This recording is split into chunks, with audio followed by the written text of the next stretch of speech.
চাইছে। তখন ও কবিতার ছলে বলছেন, কি বলছেন? আমি চাই গো আমার স্বামী হোক হাফেজ মাওলানা। শুনেছেন না শুনেননি? বলবো, আমি চাই গো আমার স্বামী হোক হাফেজ মাওলানা। ওরে বেনমাজি এমবিবিএস, ওরে বেনমাজি এমবিবিএস ইঞ্জিনিয়ার চাই না দিনের তামান্না। ওই আমি চাই গো আমার স্বামী হোক হাফেজ মাওলানা। যার দিলেতে আছে গাথা আয়াত কোরআন, সর্বদা যার নজর খেয়াল মসজিদের আজান। সুবহানাল্লাহ বলুন। যার দিলেতে আছে গাথা আয়াত কোরআন, সর্বদা যার নজর খেয়াল মসজিদের আজান। ও যার রুজি রুটি থাকবে হালাল, ও যার রুজি রুটি থাকবে হালাল, হারাম কোনো থাকবে না দিনের তামান্না। ওই আমি চাই গো আমার স্বামী হোক হাফেজ মাওলানা। শুক্রবারে জুম্মা নামাজ আসবে যেদিন গো, লুঙ্গি টুপি পাঞ্জাবিতে সাজিয়ে দেব গো।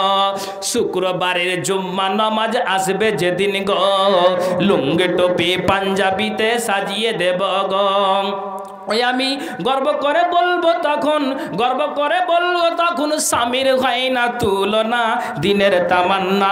ওই আমি চাই গো আমার স্বামী হোক হাফেজ মাওলানা। চাই না আমি হিরো স্বামী গাড়ি আর বাড়ি, দাম কোনো নাই যার মাঝে নাই নামাজ আর দাড়ি। চাই না আমি হিরো স্বামী গাড়ি আর বাড়ি, দাম কোনো নাই যার মাঝে নাই নামাজ আর দাড়ি।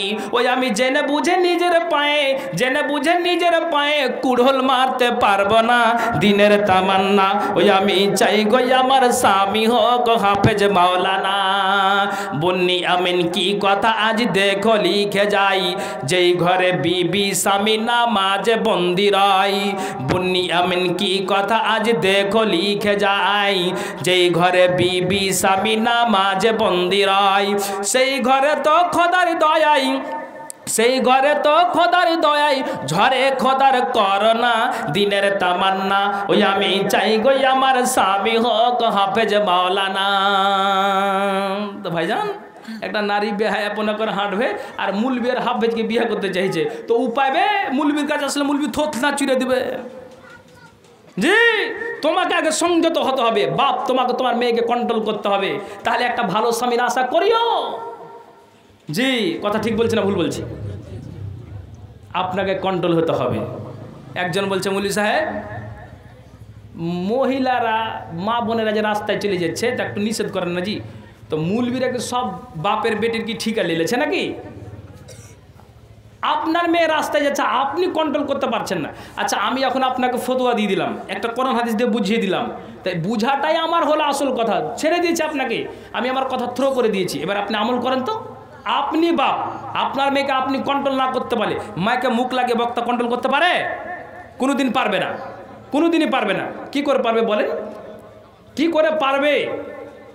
নিজেকে আশ্চর্য মনে হয়। আপনার ওই ইয়েতে জালসা গিয়েছিলাম 24 পরগনা, হাটে বাজারে এক্সপ্রেসে বসে আছে বুঝলেন, তো একটা মেয়ে সিঙ্গেল সিটে বসে আছে। তো মেয়েটায় এভাবে বুকে, মানে আপনার কিন্তু ইয়ে আছে, চাদর আছে অবশ্যই, তো চাদরটাকে এইভাবে এইভাবে ফেলে রেখেছে বুঝলেন।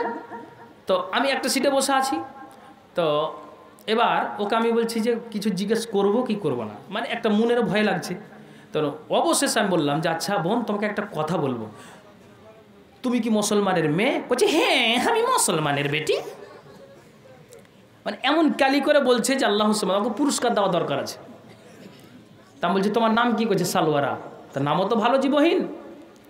তো তুমি মুসলমানের বেটি, এটা ঠিক আছে, তো এতগুলো ট্রেনের লোক বসে আছে, তুমি একটা মাথায় কথা রাখো তো, তুমি মুসলমানের মেয়ে হয়ে বলছে তোমাকে, তুমি রাগ করবে না বোন?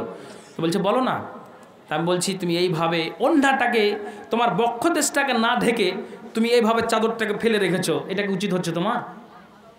সুন্দর করে তুমি তোমার বক্ষদেশটাকে ঢেকে রাখো, এটা আল্লাহর কোরআন বলছে। কথাটা ভুল হলো না খারাপ ভালো হলো বলেন? একটু হ্যাঁ না বলুন, ঠিক বলেছি না ভুল বলেছি?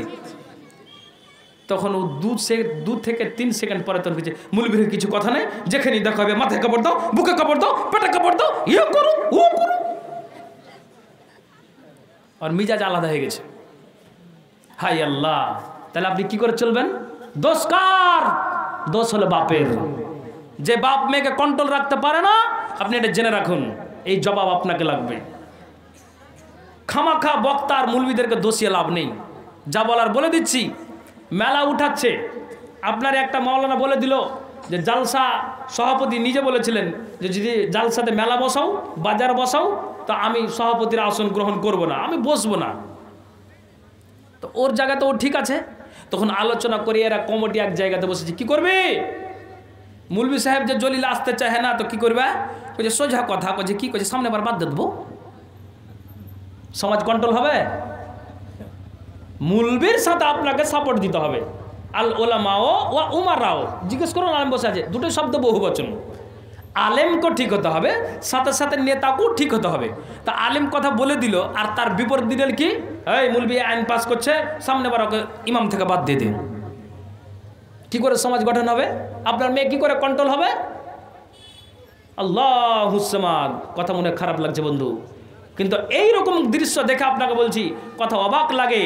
গত বছর এক জায়গায় জালসা গিয়েছিলাম, বাড়ি থেকে টেলিফোন করছে যে জিলাপি নিয়ে আসি। আমি ঠিক আছে নিয়ে আসছি। তো বাজার তো যেতে হবে না, যেতে হবে না। তো বাজার গিয়েছি, 4টা মেয়ে, আপনাকে কি বলবো, আপনার জন্য ও আর ধরে আছে, ওর হাত ধরে আছে, হাঁটছে ভাই, না ডান দিকে সাইড পাচ্ছি না বাম দিকে সাইড পাচ্ছি। তো পাশে একটা দোকান আছে, বলছে ভাই 1 কেজি জিলাপি দিয়ে দাও তো। বলছে না, এটা বিক্রি হয়ে গেছে। তারপরে এই জিলাপির দোকান যদি না পাই, ভিতরে আমাকে যেতে হবে। ভিতরে যদি যাব, তো এই তো 4 জন মেয়ে ঘেরা আছে, ট্রাফিক পুলিশ, কোন দিকে যাব? তখন আমি বললাম, আল্লাহ, এদের জ্বালাতে রাস্তাঘাটে চলাটাই মুশকিল হয়ে যাচ্ছে। হ্যাঁ, এইভাবে কি রাস্তায় চলে নাকি? আর ওরা কিন্তু সামনে আছে। এভাবে যদি মেয়েরা এইভাবে যাত্রা করবে, রাত্রে হাঁটবে, চলবে, ফিরবে, বাজারে ঘুরবে, কি করে হয়? মনটা খারাপ হয়ে বলেছে। তখন চট করে মুড়িটা ঘুরিয়ে তখন বলছে, তুমি কত ভালো, এক্ষুনি ওয়াজ করে এলে, তো তুমি কেন বাজারে এলে? কি করবেন এবার বলেন? দোষকার বাপের।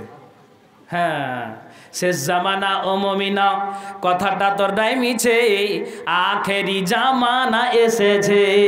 শেষ জামানা ও মমিনা, কথাটা তোর নাই মিছে, আখেরি জামানা এসেছে। আগেকার মায়েরা সব পুরুষ দেখিলে ঘুমটা টেনে সরে যেত গাছের আড়ালে। এখনকার কলি মেয়েরা পুরুষ দেখে কার করে না, ধাক্কা মেরে চলেছে। আখেরি জামানা এসেছে, আখেরি জামানা এসেছে। আগেকার মায়েরা সব পুরুষ দেখিলে ঘুমটা টেনে সরে যেত গাছের আড়ালে। এখনকার কলি মেয়েরা পুরুষ দেখে কার করে না, ধাক্কা মেরে চলেছে। আখেরি জামানা এসেছে, আখেরি জামানা এসেছে।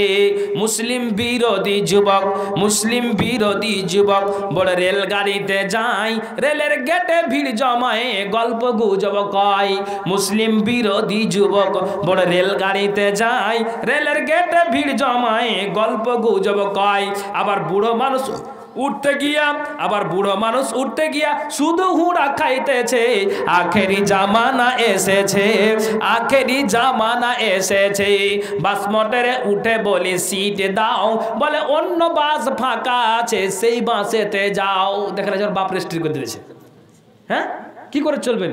বাস মোটরে উঠে বলি সিট দাও, বলে অন্য বাস ফাঁকা আছে, সেই বাসেতে যাও। এদের জ্বালায় বাস মোটরে উঠা নাই যাইতেছে। আখেরি জামানা এসেছে, আখেরি জামানা এসেছে। টিকিট বাবু উঠে বলে দেখি টিকিট দাও, বলে তোমার সঙ্গে করব বিয়ে। ইশারাতে কয়, ইশারাতে চেক্কার বাবুরা ধরে ফেলেছে। আখেরি জামানা এসেছে, আখেরি জামানা এসেছে। আগেকার মায়েরা সব পুরুষ দেখিলে ঘুমটা টেনে সরে যেত গাছের আড়ালে। এখনকার কলি মেয়েরা পুরুষ দেখে কার করে না, ধাক্কা মেরে চলেছে। আখেরি জামানা এসেছে, আখেরি জামানা এসেছে। ভাইজান, এই তো হচ্ছে যুগের প্রস্তুতি। আর একা আপনি দোস্তুটি আপনি খুঁজে বেড়াচ্ছেন, নিজে সংযত হন। এই জন্য আল্লাহ বলছেন, এ মোমেনা নারী, নজরকে নিচু করো আর এভাবে কন্ট্রোল করে চলো। এই নজরকে কথা বলতে গিয়ে এতটি কথা ঘুরিয়ে ফিরিয়ে আনতে হলো। আপনারা কষ্ট পাচ্ছেন নাকি ভাই? একটু আওয়াজ দিয়ে বলেন তো সুবহানাল্লাহ ওয়া বিহামদিহি সুবহানাল্লাহিল আযীম। আচ্ছা, তারপরে আল্লাহ নারীদেরকে বলছেন কি ওয়া ইয়াহফাজনা ফুরুজাহুন্না। এরা নারীরা কান খোলো শোনো, যেই ইজ্জতটা একমাত্র স্বামীর জন্য হালাল আছে, খবরদার তুমি একটা লুচ্চা ছেলেকে দিয়ে ইজ্জতটাকে বিলিয়ে দিও না। আল্লাহর কোরআন জানালেন ওয়া ইয়াহফাজনা ফুরুজাহুন্না, এরা নারীকুল তুমি কান খুলে শোনো, তুমি তোমার নজরকে নিচু রাখবে, এবার তুমি হেফাজতের, তুমি তোমার ইজ্জতের হেফাজত রাখবে, তুমি তোমার আবরুর খেয়াল রাখবে, আবরুটাকে সংযত করে চলবে, যেটা একমাত্র স্বামীর জন্য হালাল। যেই স্বামী আপনার জন্য মোহরানা দিয়ে সিলমোহর তোমার খুলে দিবে, একমাত্র সেই স্বামীর জন্য তুমি হালাল আছো, অপর একটা পুরুষকে দিয়ে বিলিয়ে দিও না। এজন্য আল্লাহর কোরআন বলছেন ওয়া ইয়াহফাজনা ফুরুজাহুন্না, এর নারীকুল তুমি তোমার ইজ্জতের হেফাজত করবে। পৃথিবীর মানব, এখন একটা কথা আপনাকে বলি, আল্লাহর কোরআন জানিয়ে দিয়েছেন একটা পুরুষ যদি বিবাহের আগে অসৎ কর্ম করে আর একটা নারীও যদি অসৎ কর্ম করে, আল্লাহ সূরা নূরে ঘোষণা দিয়েছেন দুইজনকে 100 কড়া করে লাগিয়ে দাও। আর যদি বিবাহের পরে একটা পুরুষ আর নারী যদি অন্যায় কাজ করে, তাহলে দুইজনকে রজম করে করে পাথর চালিয়ে দুনিয়া থেকে শেষ করে দাও। ঠিক বলছে না ভুল বলছি? শরীয়ত এটা ঘোষণা দিয়েছেন। কিন্তু এখন আপনাকে একটা কথা বলি, যোগীলালের কোনো একটা পুরুষ আপনার শাহপুরের কোনো একটা নারী অন্যায় কাজ করে নিয়েছে, স্টেটমেন্টে বিচারে খবর দিল, তারা জন্য এজাহার দিচ্ছে, নারীটা বলছে আল্লাহর কসম আমাদের দ্বারা দিয়ে অন্যায় কাজ হয়নি, পুরুষটাও বলছে আমার দ্বারা দিয়ে অন্যায় কাজ হয়নি। তাহলে সন্দেহ মানুষেরা আমাকে এইভাবে ধরেছে, কিন্তু আল্লাহর কসম খাই আমাদের এই রকমের কাজ অন্যায় কাজ হয়নি।